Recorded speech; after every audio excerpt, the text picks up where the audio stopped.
Mr. Scott is now recognized for 5 minutes. Thank you very much, Chairman. Let me just tell you, I have some concerns about the proposals as emissions disclosure, or what we call Scope 3, what it will have and what it imposes on our small family farmers and ranchers. I don't know if you all know this or not, but 98% of all our farms in the United States are independent family-owned operations that do not have the financial resources to track and report the emissions data necessary to meet the Scope 3 disclosure requirement. Do you realize that? So, Mr. Zacher, I hope I pronounced your name correctly. That's fine, Congressman. Yes, thank you. My understanding is that for large companies that meet the reporting requirements, the rule does not require them to collect precise emissions data for farms and ranches or any business from which they source. So, if enacted, could a publicly traded company still choose to seek data from small farms or agriculture suppliers if it wanted to? Well, And also, under what circumstances could we see this happening?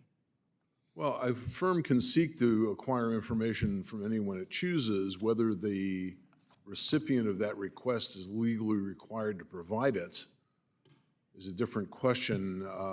I am not sure about the answer to that question with respect to the small agricultural sector. Jim Copeland may know the answer to that. I do not. What about large publicly traded banks or other financial institutions who provide loans to small farmers and ranchers?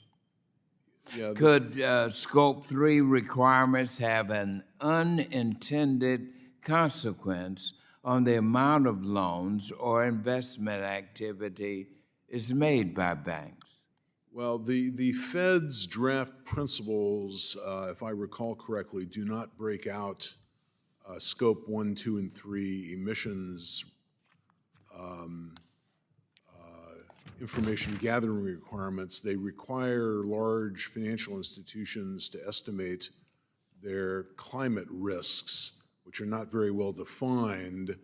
And the problem is that the estimation of those risks depends heavily on the choice of climate model, the choice among a myriad of assumptions, and all the rest, and the combinations and permutations of models and assumptions and the rest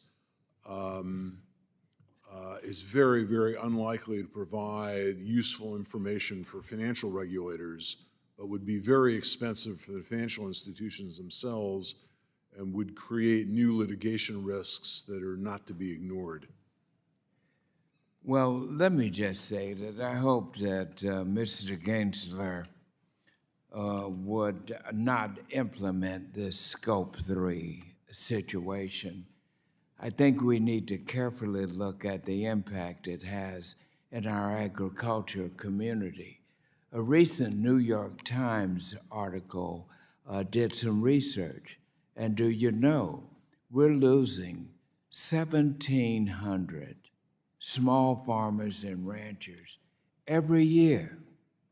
We're losing, and we need to carefully look at this impact that this could have on our agriculture system, especially our small farmers and ranchers.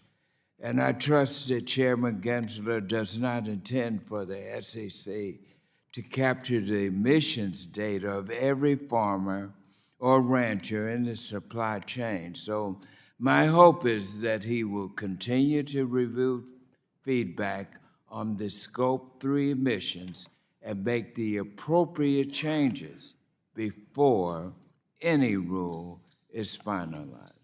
Thank you, Chairman.